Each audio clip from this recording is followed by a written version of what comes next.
வணக்கம், welcome to Tamil astrology. இன்னைக்கு நம்ம சிம்ம ராசிக்கு புத்தாண்டு பலன்கள் 2025ஆம் ஆண்டோட புத்தாண்டு பலன்கள் எப்படிங்கறத பார்க்கலாம். இப்போ சிம்ம ராசிக்கு உங்களுக்கு இந்த மார்ச் மாதத்துல சனி பகவான் பயிற்சி ஆகிறாரு. மே மாதத்துல ராகு பகவான் ஆகட்டும், கேது பகவான் ஆகட்டும் பயிற்சி ஆகிறாங்க. அடுத்து குரு பகவானும் பயிற்சி ஆகிறாங்க. அப்போ 2025ஆம் ஆண்டு சிம்ம ராசிக்கு எப்படி இருக்கும் அப்படிங்கறத ஒன் பை ஒன்னா டீடைல்டா கிளியரா பார்க்கலாங்களா? இப்போ மார்ச் மாசத்துல சனி பகவான் பயிற்சி ஆகிறாரு. அவர் இப்போ கோச்சாரத்துல 7ஆம் இடத்துல இருக்கிறாரு. மார்ச் மாசத்துல 2025ஆம் ஆண்டுல மார்ச் மாசத்துல சனி பகவான் சிம்ம ராசிக்கு 7ஆம் இடத்துல இருந்து 8ஆம் இடத்துக்கு பயிற்சி ஆகிறாரு. எஸ், அஷ்டம சனியா ஆரம்பிக்கிறார் அப்படின்னே சொல்லலாம். அஷ்டம சனி காலகட்டம் ஆரம்பிக்க போகுது. அப்போ எல்லாருமே இந்த ஒரு விஷயத்த வேண்டி பயப்பட தேவையில்லை. கூடுதலா ஒரு ஒரு விழிப்புணர்வோடு இருந்துக்கிறது ரொம்ப நல்லது அப்படின்னே சொல்லிடலாம். நான் இப்போ என்னென்ன சொல்றேன்னா, அந்த ஏரியால ரொம்ப நீங்க ஒரு கேர்ஃபுல்லா ஒரு விழிப்புணர்வோடு இருந்துக்கிட்டீங்கன்னு வச்சுக்கோங்களேன்.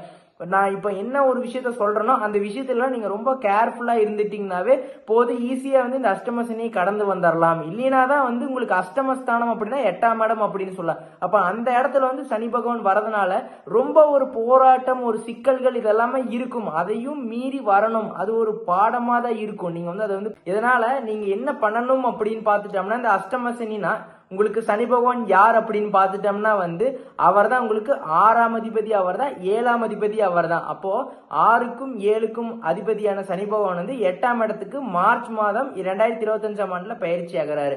சிம்ம ராசிக்கு அஷ்டம சனி ஆரம்பிக்குது. இந்த அஷ்டம சனி காலகட்டம் எப்படி இருக்கும் பார்த்துட்டோம்னா 8ஆம் இடத்துல சனி பகவான் போயிட்டாவே ரொம்ப கடுமையான ஒரு சோதனைக்குள்ள உட்படுத்துவார் அப்படின்னே சொல்லலாம். கடுமையான ஒரு சோதனைகளை கொடுப்பார் அப்படின்னே சொல்லலாம். எந்தெந்த இடத்துல அப்படின்னா முக்கியமா சிம்ம ராசிக்கு வேலையாகட்டும், உங்களுக்கு நீங்க செய்யக்கூடிய வேலையில கொஞ்சம் கூடுதலா கேர்ஃபுல்லா பண்ணுங்க.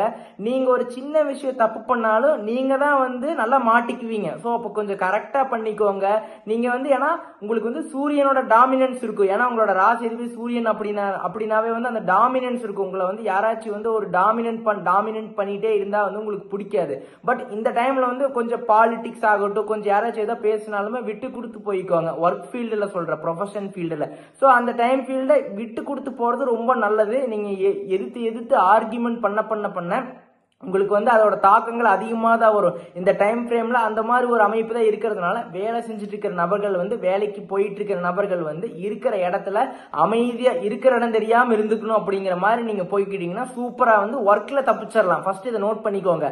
அப்போ ஒர்க் ப்ரெஷர் நிறைய வரும் அப்படின்னே சொல்லலாம். ஒர்க்ல நிறைய சோதனைகள், நீங்க சின்ன மிஸ்டேக் பண்ணுவீங்க, அது பெருசா ப்ரொஜெக்ட் ஆயிருக்கும். உங்களுக்கு ஒர்க் ப்ரெஷர் அதிகமா இருக்கும். அப்ப நீங்க நினைச்ச மாதிரியான ப்ரொமோஷன்ஸ் இந்த மாதிரி விஷயங்கள்ல கொஞ்சம் தடைபடும் அப்படின்னே சொல்லலாம். அதாவது உங்களுக்கு திறமை இருக்கு, உங்களுக்கு எல்லாமே அதிகாரம் இருக்கு, உங்களுக்கு எல்லாமே இருக்கும். ஆனா உங்களுக்கு ஒரு விஷயம் அது கிடைக்கிறதுக்கு கொஞ்சம் தாமதமாகிட்டே இருக்கும். என்னடா இவ்வளவு சோதனைகள் அப்படிங்கிற மாதிரி இருக்கும். ஏன்னா காலகட்டம் அப்படி இருக்கிறதுனால கொஞ்சம் கூடுதலா கவனமோட, அந்த பொறுமையோட, அந்த நிதானமோட ஈஸியா கடந்து வந்துட்டீங்கன்னா சூப்பரா இருக்கும் அப்படின்னு சொல்லிட்டு, அப்போ வேலையில கூடுதலா கவனம். நீங்க பேசுற பேச்சாகட்டும், ஏன்னா சனி உங்களோட 2ஆம் இடத்தை பார்க்கறதுனால நீங்க ஒர்க் ஃபீல்டுல ஒர்க்ல மட்டுமே இப்ப கிளியரா சொல்லிக்கிட்டு இருக்கு. அப்ப நீங்க கேட்டுக்கோங்க. அப்போ ஒர்க்ல பேசுற விஷயத்துல கேர்ஃபுல்லா இருக்கணும். தேவையில்லாம வீண் வார்த்தைகளை விட வேண்டாம். ஆர்குமெண்ட்டை கிரியேட் பண்ண வேண்டாம். இது எல்லாமே பண்ணாம இருந்தாவே உங்களுக்கு இந்த அஷ்டம சனியில ஈஸியா வேலையில் இருக்கிற நபர்களாகட்டும், வேற வேலைக்கு தேடிட்டு இருக்கிற நபர்களா இருக்கட்டும், கொஞ்சம் கூடுதலா ஒரு கவனம் வேணும் அப்படின்னே சொல்ல. இப்போ வேற ஏதோ ஒரு ஆஃபர் வந்திருக்குது, அதை கண்மூடித்தனமா அதை செலக்ட் பண்ணிட்டு இருக்கிற கம்பெனி ரிசைன் பண்ணிட்டு போனீங்கன்னு வச்சுக்கோங்களேன்.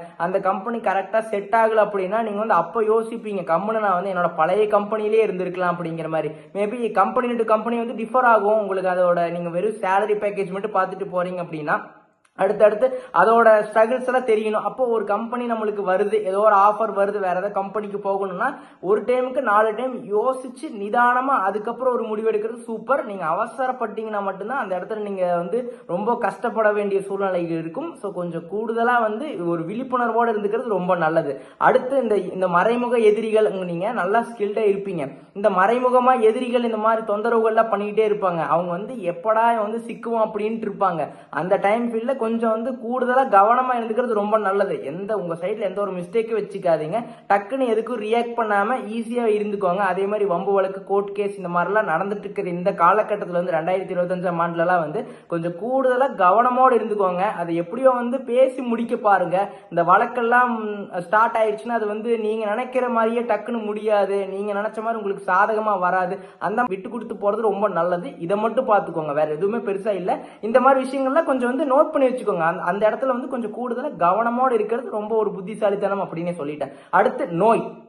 யாருக்கு எந்த ராசி கஷ்டம சனி வந்தாலுமே வந்து மிகப்பெரிய ஒரு இம்பாக்டை வந்து ஹெல்த்ல கொடுத்துட்டே போயிடும். ஒன்னா மனம் சரி இருக்காது, இல்ல உடல் சரி இருக்காது, இல்ல மனமும் உடலும் ரெண்டுமே சரியில்லாம போயிடும். இதனாலதான் சொல்றேன், ஏன்னா உங்களோட ராசி அதிபதி வந்து சூரியன். உங்களுக்கு சனி பகவான் வந்து 6க்கும் 7க்கும் அவர் தான் அதிபதியா வராரு. அப்போ சூரியனுக்கு சனி வந்து பகை கிரகமா வருது, எனிமி பிளானட், ஆப்போனன்ட் பிளானட்டா வரதுனால ரொம்பவுமே அவர் வந்து சனி பகவான் ஆட்டி படைப்பார் அப்படின்னு தான் சொல்லலாம். ஸோ எந்த ஒரு விஷயமா இருந்தாலுமே கூடுதலா கவனமோட ஹெல்த்ல கரெக்டா வந்து எந்த ஒரு ஏஜில் இருந்தாலுமே சரி ஹெல்த்ல கூடுதலா கவனம் வேண்டும் அப்படின்னு சொல்லிட்டேன். அடுத்து வந்து ஹெல்த்ல ஒரு நல்ல ஒரு இம்ப்ரூவ்மெண்ட் இருக்கிறதுக்கு வந்து கரெக்டா ஹெல்த் மானிட்டர் பண்றது, ஃப்ரூட்ஸ் வந்து எடுத்துக்கிறது, கரெக்டா சாப்பிடுற விஷயத்த கரெக்டா பார்க்கணும். ஏன்னா சாப்பிடுற ஃபுட் இன்டேக், ஏன்னா 2ஆம் இடத்தை சனி பகவான் பார்க்கிறார். 8ஆம் இடத்துல இருந்தாவே 2ஆம் இடத்தை சனி பகவான் பார்ப்பாரு. அப்படி இருக்கிறதுனால சாப்பிடுற ஃபுட்ல வந்து கூடுதலா கவனம் வேண்டும். ஜங்க் ஃபுட்ஸ், ஆயில் ஃபுட்ஸ், இந்த மாதிரி உங்களுக்கு தேவையில்லாத விஷயத்துக்கு மேலதான் அந்த ஒரு டேஸ்ட்னால அதுக்கு அப்படி ஒரு அந்த டைம்ல அப்படி ஒரு ஆசை வரும். ஸோ ஆனாலுமே ஹெல்த்தை ஃபர்ஸ்ட் ப்ரியாரிட்டியை வச்சுக்கிட்டு என்ன சாப்பிடணும், எது நம்மளுக்கு நல்லது, எது நம்மளுக்கு கெட்டது அப்படின்னு செப்பரேட் பண்ணி நீங்க கரெக்டா பார்த்துட்டீங்கன்னாவே ஓகே அப்படின்னு சொல்லிடலாம். அடுத்து இந்த டிப்ரெஷன், இந்த மனக்கவலைகள் நிறைய இருந்துகிட்டே இருக்கும் அப்படின்னே சொல்லலாம். ஏன்னா வேலையில பிரச்சனை, இந்த மாதிரி ஏதோ சுத்தி இருக்கிறவங்க டார்ச்சர் பண்ணிட்டு இருப்பாங்க. அது மாதிரி ஏதோ ஒரு, ஏன்னா நீங்க டக்குன்னு ரியாக்ட் பண்ணிடுவீங்க. அந்த ஒரு சூரியனோட டாமினன்ஸ் வந்து சூரியன் தான் நம்பர் 1 முதன்மை அப்படின்னு சொல்லுவாங்க. அப்படி இருக்கிறதுனால எந்த ஒரு சிம்மராசியா இருந்தாலுமே அவங்க தான் வந்து அந்த ஒரு டாமினண்டா இருப்பாங்க. அது தப்பு இல்லை. பட் நீங்க வந்து சில இடத்துல வந்து ஓவரா ரியாக்ட் பண்ணிட்டீங்கன்னா அதோட பின்விளைவுகள் வந்து ரொம்ப வந்து மோசமா இருக்கும். நான் கம்முன்னு ரியாக்ட் பண்ணாமே இருந்திருக்கலாமே அப்படின்னு 2025ல ஃபீல் பண்ணுவீங்க. ஸோ அதனாலதான் நான் முதலே சொல்றேன், கொஞ்சம் கூடுதலா கவனமோடு இருக்கிறது நல்லது. ரொம்ப வந்து ரியாக்ட் பண்ண வேண்டாம், இருக்கிறத அப்படியே விட்டுட்டு போய்க்கோங்க. ஸோ நான் உங்களோட மைண்டை முதல் கண்ட்ரோல் பண்ணணும் அப்படின்னு பார்த்துட்டோம்னாவே வந்து நீங்க மெடிடேஷன், யோகா, இந்த மாதிரி எக்ஸசைசஸ், இந்த ஜாகிங், வாக்கிங் இதெல்லாம் போறப்போ மைண்டு கிளியரா இருக்கிறதுனால நீங்க எடுக்கக்கூடிய முடிவு சூப்பரா இருக்கும் அப்படின்னே சொல்லிடலாம். இந்த மாதிரி விஷயத்தெல்லாம் கொஞ்சம் ப்ராப்ளம்ஸ் இருக்கு, கொஞ்சம் கூடுதலா கவனமோடு இருந்துக்கிறது ரொம்ப நல்லது. அடுத்து 7ஆம் அதிபதி அவரே தான் வருவாரு.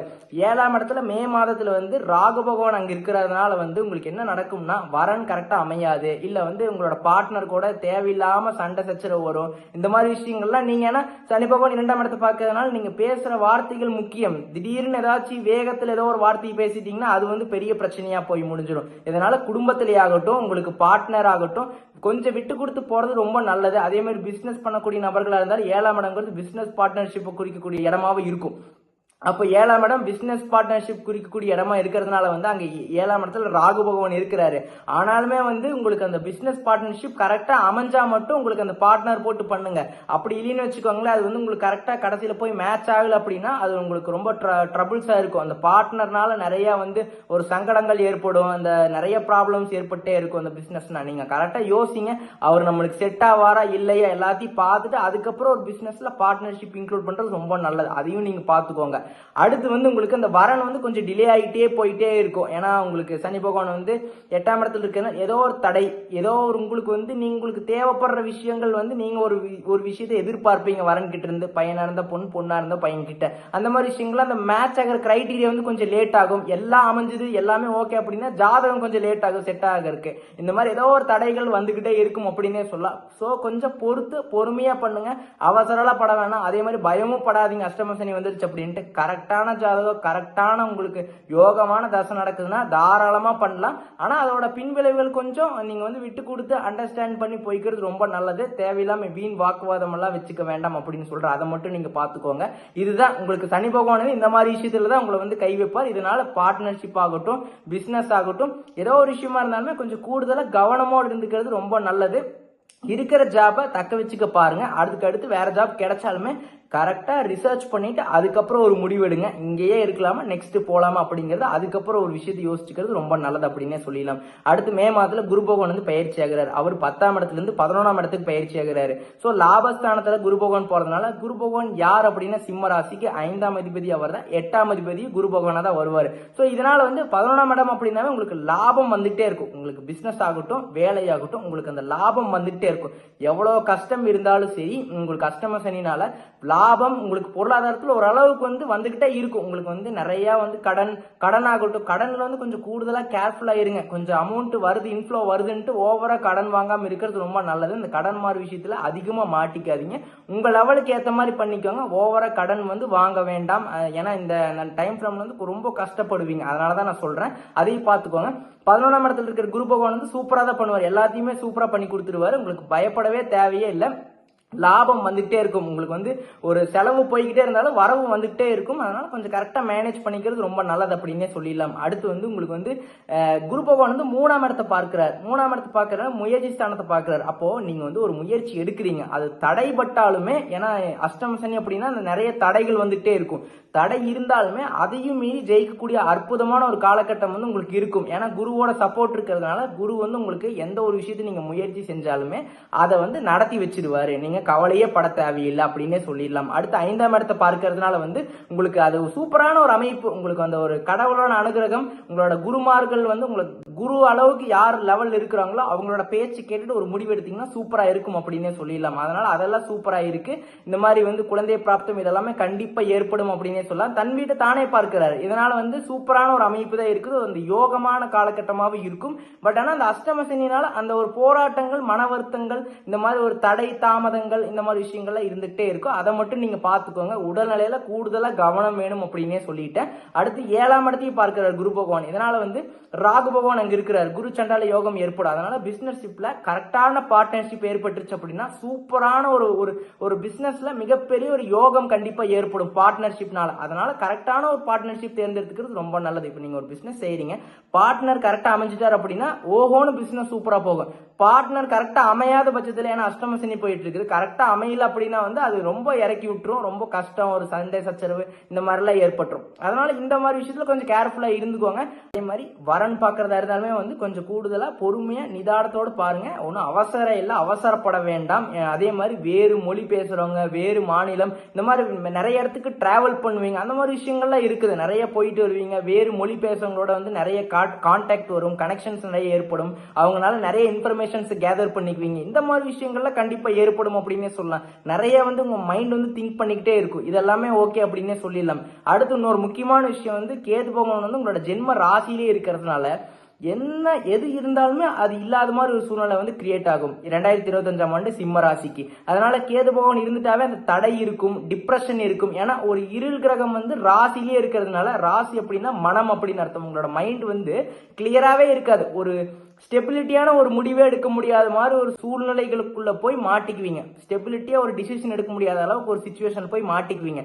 அந்த மாதிரி ஒரு சிச்சுவேஷன் நீங்க என்ன பண்ணணும் அப்படின்னு பார்த்துட்டோம்னா, யாராச்சும் ஒரு வெல்விஷர், யாரா பேரண்ட்ஸா இருக்கலாம், ஒய்ஃபா இருக்கலாம், ஹஸ்பண்டா இருக்கலாம், எல்டர் சிஸ்டர்ஸா இருக்கலாம், எல்டர் பிரதர்ஸா இருக்கலாம், யாராச்சும் ஒருத்தவங்களோட ஒரு ஒப்பீனியன் கேட்டுட்டு அதுக்கப்புறம் ஒரு முடிவெடுக்கிறது சூப்பர் அப்படின்னே சொல்லலாம். காரணம் உங்களோட ஜென்ம ராசிலேயே இருந்துட்டு ரொம்ப தடை கொடுப்பாரு. இந்த விரக்தி மனப்பான்மை, நம்மளால முடியுமா முடியாதோ அப்படிங்கிற மாதிரி உங்களுக்குள்ளேயே அந்த கொஸ்டின்ஸ் வந்துட்டே இருக்கும். ஆனா நீங்க வந்து அந்த மாதிரி ஒரு கேரக்டரே இல்லை.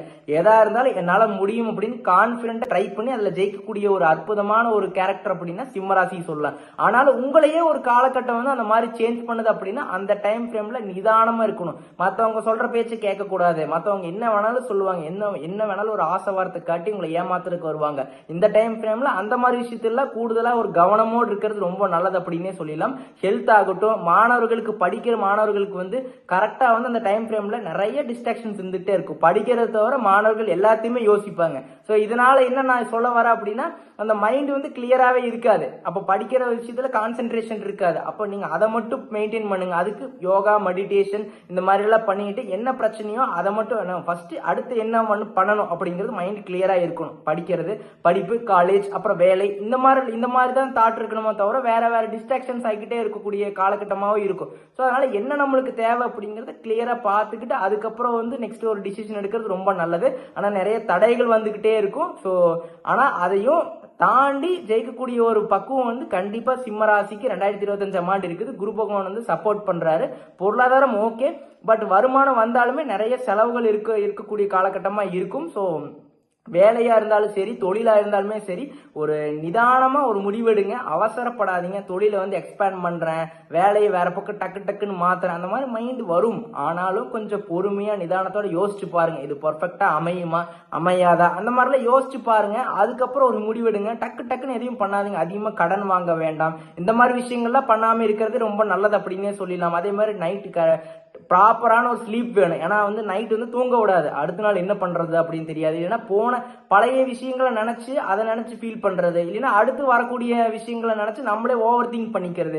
இந்த மாதிரி விஷயங்கள் அப்புறம் உங்க கூட இருக்கிறவங்களே வந்து நீங்க நம்ப மாட்டீங்க, ஓவர் திங்க் பண்ணுவீங்க. இவனை நம்பலாமா வேண்டாமா, நம்ப வேண்டாமா அப்படின்ட்டு. அதுக்குன்னு சுத்தி இருக்கிறவங்க எல்லாத்தையுமே அந்த மாதிரி திங்க் பண்ண ஆரம்பிச்சிருவீங்க. இவனை உண்மையாவே ட்ரஸ்ட் பண்ணலாமா அப்படிங்கிற மாதிரி.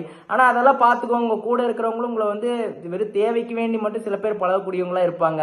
அவங்கள வந்து ரொம்ப கண்மூடித்தனமா நம்ப வேண்டாம். இந்த ஒரு ஏஜா இருந்தாலும் சரி, கூடுதலா ஒரு கவனம் வேணும் அப்படின்னு சொல்லிட்டேன். ஏன்னா அஷ்டம சனி அப்படின்னா படாதபாடு படுத்திடும் அப்படின்னு சொல்லலாம். ஹெல்த் ஆகட்டும், மன ரீதியாகட்டும், உடல் ரீதியாகட்டும், இந்த மாதிரி விஷயங்கள்லாம் வந்து ரொம்ப வந்து ஹெல்த்ல வந்து ப்ராப்ளம்ஸ் வந்துட்டே இருக்கும். அது உங்களுக்கு சுயஜாதகம் ஓரளவுக்கு ஓகேனா பரவாயில்ல, தப்பிச்சு வந்துருவீங்க. இல்லைன்னா ஒரு கொஞ்சம் மோசமான தசாபுத்தி நடக்குது அப்படின்னா வந்து கூடுதலா கவனமோட இருந்துக்கிறது ரொம்ப நல்லது. நான் ஏன் வந்து இவ்வளவு நெகட்டிவா பேசுறேன்னா, நெகட்டிவ் இல்ல, என்ன நடக்குதோ அதுல இருந்து கூடுதலா வந்து கேர்ஃபுல்லா இருக்கிறதுக்கு வேண்டியது நான் இவ்வளவு விஷயத்த வந்து ரீஐட்ரேட் பண்ணி சொல்லிக்கிட்டே இருக்கேன். எந்த மாதிரி விஷயத்துல என்ன பண்ணணும் அப்படிங்கிறது. அதனால நீங்க அதை மட்டுமே நீங்க கான்சென்ட்ரேட் பண்ணாவே போதும், ஜெயிச்சிடலாம். சோ யாருமே வந்து இதை வந்து நீங்க வந்து ரொம்ப வந்து பயப்பட வேண்டாம். இது எப்படி வந்து ஃபேஸ் பண்ணணும்னு போல்டா நீங்க வந்து இருப்பீங்க. அதை கரெக்டா எப்படி மூவ் பண்றது அப்படிங்கறத தெரிஞ்சுக்கிட்டாவே ஈஸியா இருந்துரும். நீங்க நல்லா பண்ணுங்க. All the best. ஒரு ஸ்மால் ரிக்வஸ்ட், நம்மளோட வீடியோஸை பார்க்குறீங்க, நிறைய பேர் சப்ஸ்கிரைப் பண்ணி வச்சுக்கிறது இல்லை. சப்ஸ்கிரைப் பண்ணி வச்சுட்டு நோட்டிஃபிகேஷன் எனேபிள் பண்ணி வச்சுக்கோங்க. அதே மாதிரி உங்களோட ஃபேமிலி, உங்களோட ஃப்ரெண்ட்ஸ், உங்களை சுற்றி இருக்கிற நபர்கள் எல்லாத்துக்கும் வந்து நம்மளோட வீடியோஸை ஷேர் பண்ணி விடுங்க. அவங்களே லைக் பண்ண சொல்லுங்க, ஷேர் பண்ண சொல்லுங்க, சப்ஸ்கிரைப் பண்ண சொல்லுங்க. நன்றி, வணக்கம்.